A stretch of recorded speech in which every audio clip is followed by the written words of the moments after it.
Hello students, today we'll continue the part 2 of your chapter from your Hornbill book, We Are Not Afraid to Die If We All Are Together. So the para was, the night dragged on with an endless, bitterly cold routine of pumping, stirring and working the radio. We were getting no replies to our mayday calls. Now plus mayday calls is basically the words used to signal ships struck in a disastrous situation through radio. Okay, we were getting no replies to our mayday calls, which was not surprising in this remote corner of the world. Sue's head had swollen alarmingly. She had two enormous black eyes, and now she showed us a deep cut on her arm. When I asked her why she hadn't made more of her injuries before this, she replied, I didn't want to worry you when you were trying to save us all. Now class, here the author says कि पूरी रात वो लोग जो है उस पानी को पंप आउट करने में लगे हुए थे और व्हील को स्टीयरिंग में अपने पूरे व्हील को स्टीयर करने में लगे हुए थे और उस रेडियो पे पूरी रात काम कर रहे थे because they were continuously giving the signal that they were stuck in a disaster.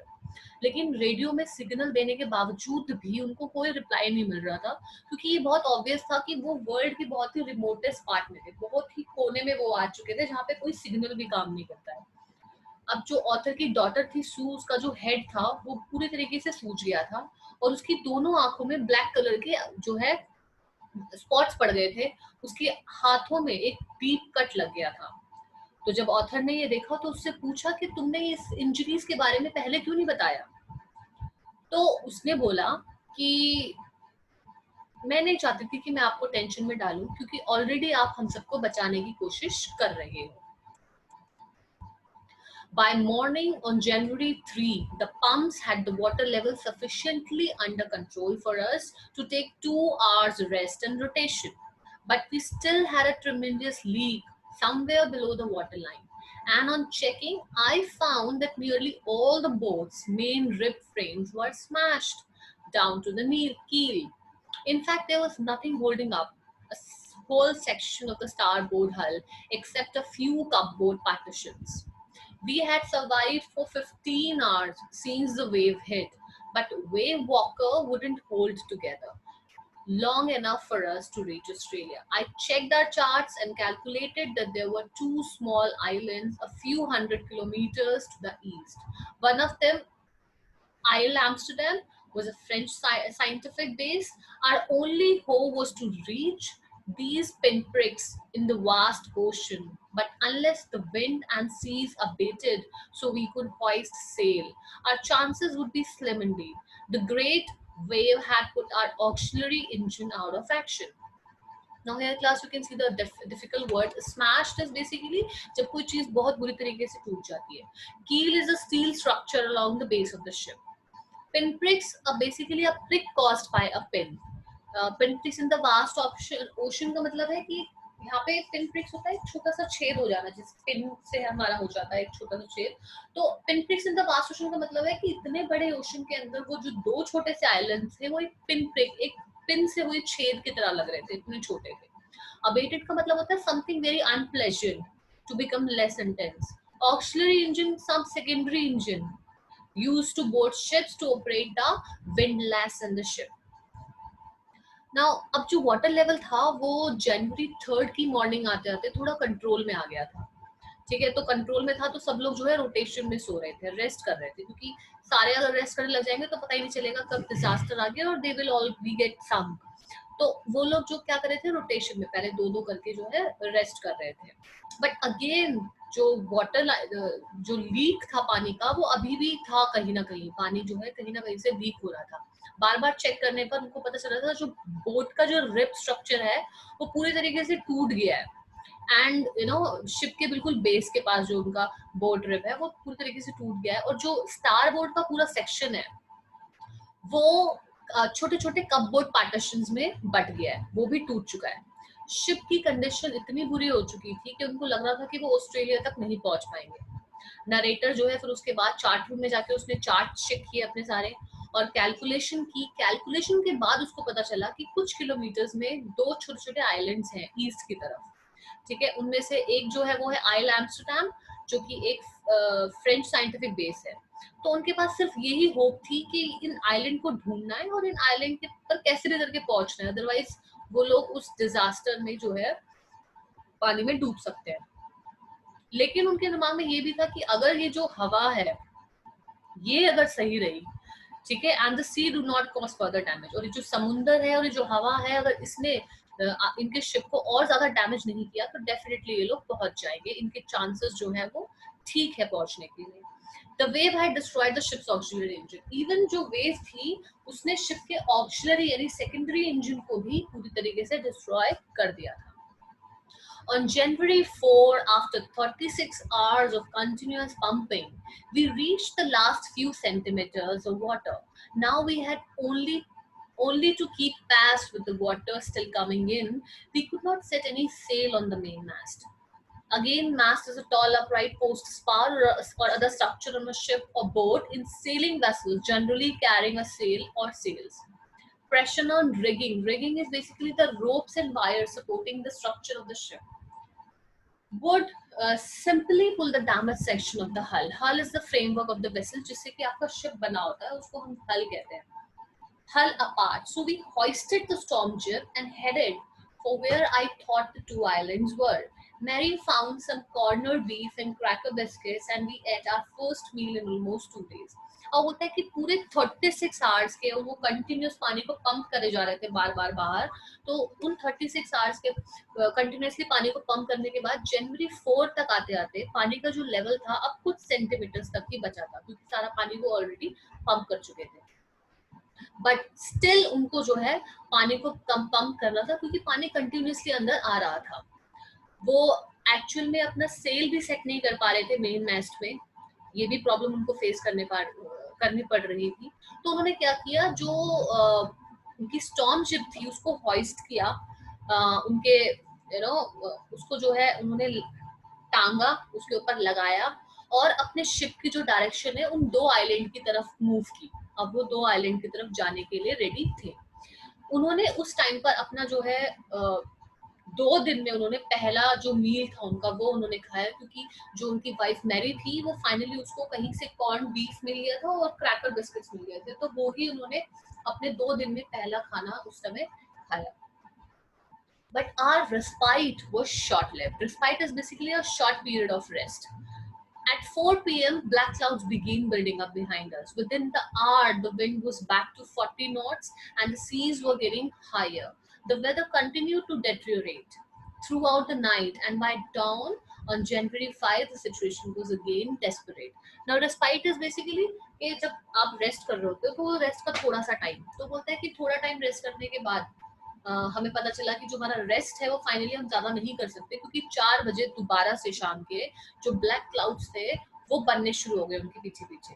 ठीक है, अब 1 घंटे के अंदर ही जो उनकी हवा थी वो उनकी हवा की स्पीड अगेन 40 नॉट पे आ गई, और जो उनका जो समुद्र था उनके सामने वो और ज्यादा हाई होता जा रहा था, और ज्यादा ही वाज गेटिंग हायर। वेदर की कंडीशन बिगड़ती जा रही थी पूरी रात, और रात तक पूरी कंडीशन बेकार रही, और सुबह होते होते जनवरी 5 में उनकी जो सिचुएशन थी वो और ज्यादा बुरी हो गई। Then I went in to comfort the children. John asked, "Daddy, are we going to die?" I tried to assure him that we could make it, but Daddy, he went on, "We aren't afraid of dying if we can all be together. You and Mummy, Sue and I." और उसके बाद वो जो है अपने बच्चों के पास गया उनको थोड़ा कंफर्ट करने के लिए, तो उसके बेटे ने उनसे पूछा कि डैडी क्या हम मरने वाले हैं? तो उसने अपने बेटे को अश्योरेंस देने की कोशिश की कि हम नहीं मरेंगे, लेकिन वो बोल नहीं पाया, वो चुप हो गया। तब उसके बेटे ने उसको रिप्लाई किया कि लेकिन डैडी, मुझे ऐसा लगता है कि हम नहीं मरेंगे, हम चलेंगे। बोलता है मुझे हमें मरने से डर नहीं लगता अगर हम सारे के सारे एक साथ हैं तो। आप, मैं, मम्मी, सू, अगर हम सारे साथ हैं तो हमें मरने से कोई डर नहीं है।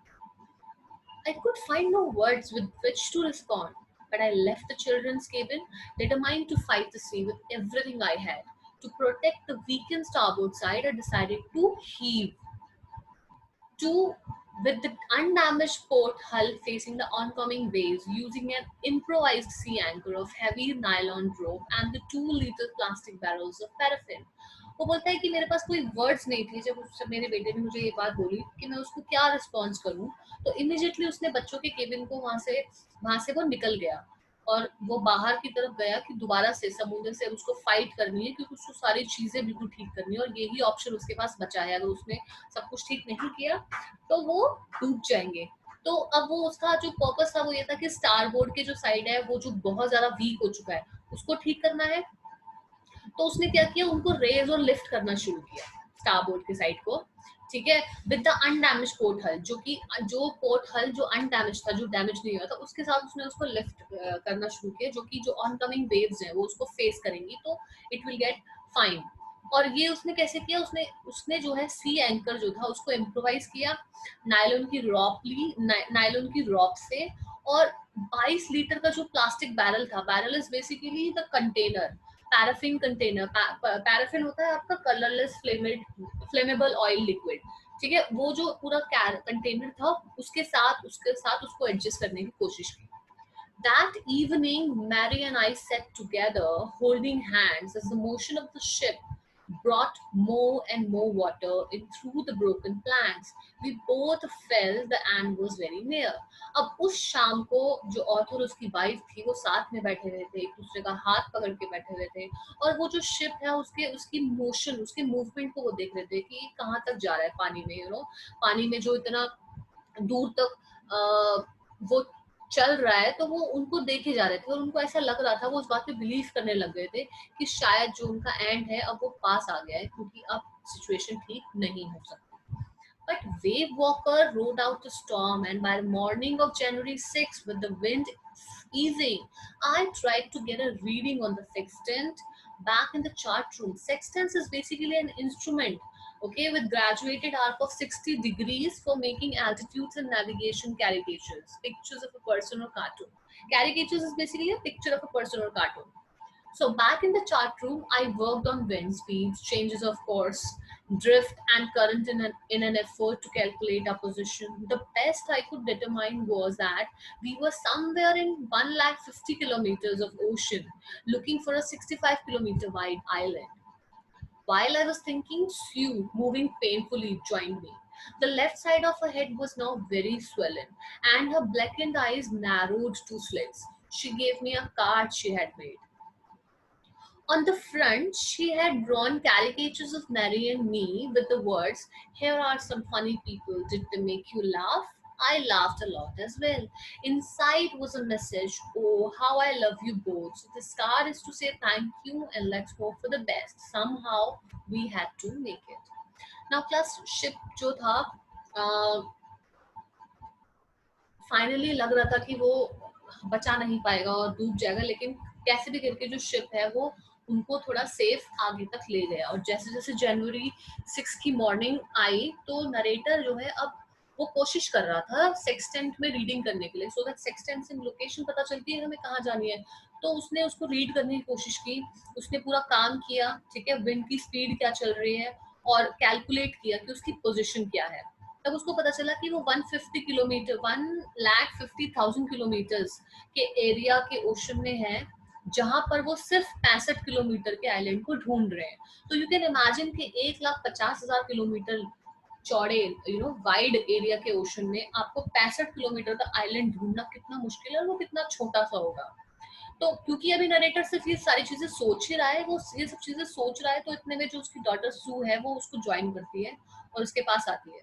तो वो अपनी डॉटर को देखता है, उसको पता चलता है कि उसकी डॉटर को बहुत पेन हो रहा है, क्योंकि उसका जो सर का हिस्सा है वो पूरी तरीके से लेफ्ट साइड का सूज चुका है और उसकी आंखें बिल्कुल ब्लैक हो गई हैं और जो है उसको बहुत चोट लगी हुई है। तो वो आके उसकी जो डॉटर है उसको आके कार्ड देती है, ठीक है, जो कि उसने खुद बनाया है। उसकी कार्ड के फ्रंट साइड पे एक कार्टून की इमेज बनी होती है उन्हीं के पेरेंट्स की, यानी कि उसने अपने पेरेंट्स को बनाया होता है, ऑथर को और उसकी वाइफ को, जिसके ऊपर लिखा होता है कि उनके बारे में लिखा होता है कि ये फनी पीपल हैं and how they made her laugh, ये इतने फनी लोग हैं कि इन्होंने देखो हमें कितना हंसाया है। अपने पेरेंट्स के लिए वो लिखती है। और कार्ड जब वो ओपन करता है तो उसके अंदर लिखा होता है, उसकी बेटी ने लिखा होता है कि शी लव देम बोथ, वो दोनों से बहुत प्यार करती है और दोनों को थैंक यू बोलना चाहती है, क्योंकि उसने नरेटर जो है नरेटर ने उनके बच्चों का बहुत ध्यान रखा है, इस बात के लिए वो बहुत ज्यादा थैंक यू बोलती है। और ये बोलती है कि ये देखकर जो नरेटर है उसको रियलाइज होता है कि अब कैसे भी करके उनको ये आइलैंड को पार, आइलैंड तक पहुंचना ही पड़ेगा। ये जो नरेटर है ये देखकर अपने मन में रियलाइज करता है कि उसको कैसे भी करके आइलैंड तक पहुंचना है और अपनी जो होप है वो नहीं छोड़नी है। I checked and rechecked my calculations. We had lost our main campus and I was using a spare which had not been corrected for magnetic variation. I made an allowance for this and another estimate of the influence of the westerly currents which flow through this part of the Indian Ocean. About 2 p.m., I went on deck and asked Larry to steer a course of 185 degrees. If we were lucky, I told him with a conviction I did not feel he could expect to see the island at about 5 p.m.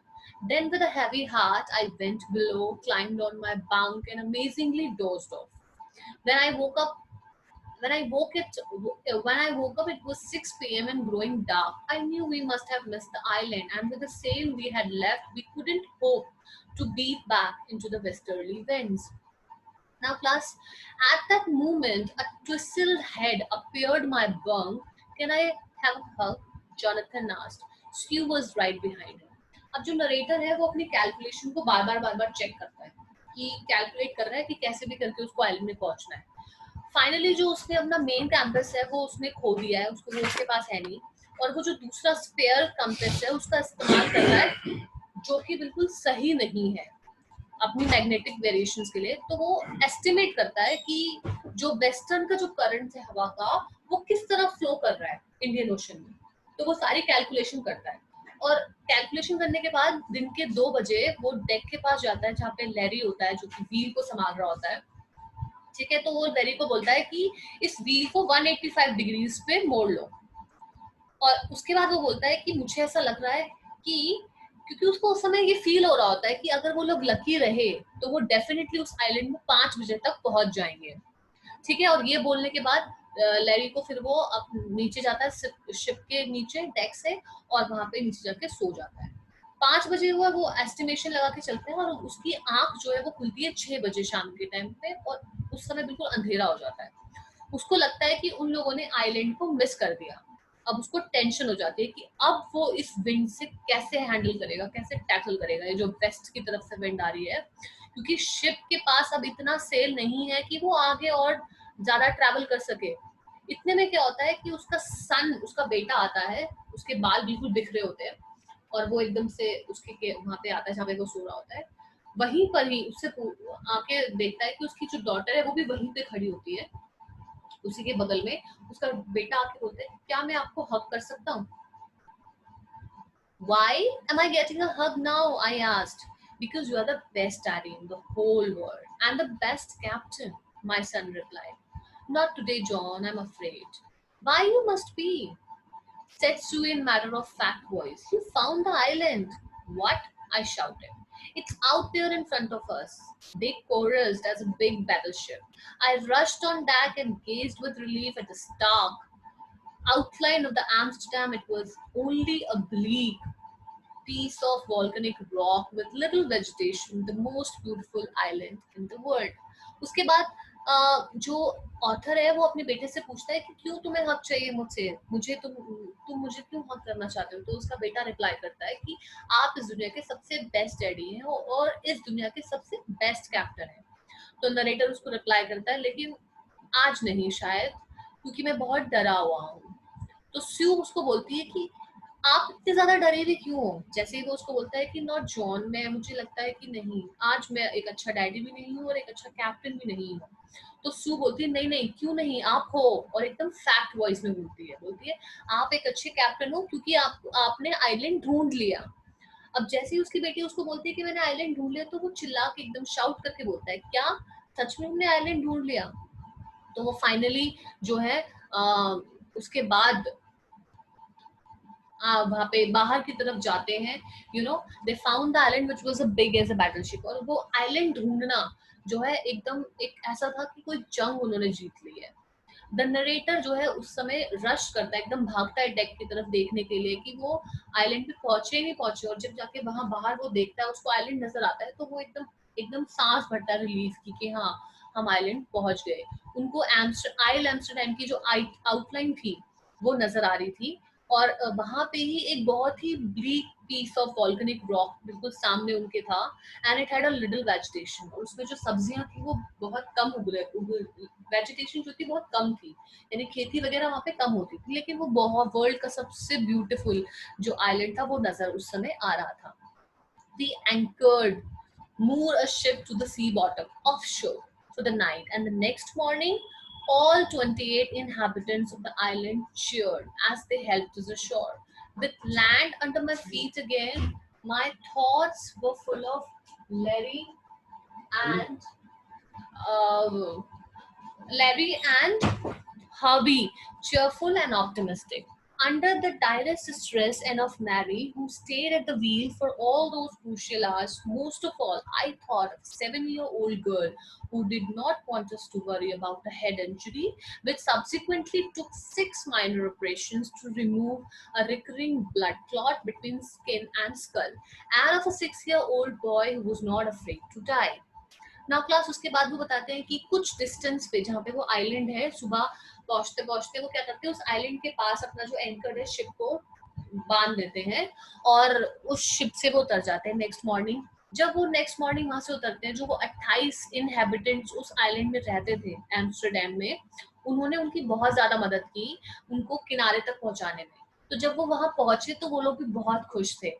ठीक है, उनको लग रहा था, अब यहाँ पे narrator को लगता है कि वो जो जमीन के ऊपर उनका पैर जब उन्होंने रखा, क्योंकि अभी तक वो पानी में चल रहे थे, वो फीलिंग जो थी, वो ऐसी फीलिंग थी कि उसने अब सारी चीजें उसके दिमाग में चलने लगी। वो क्रू मैन के बारे में सोचने लगा, जो 2 लोग उनको ज्वाइन करे थे, वो अपनी वाइफ के बारे में सोचने लगा।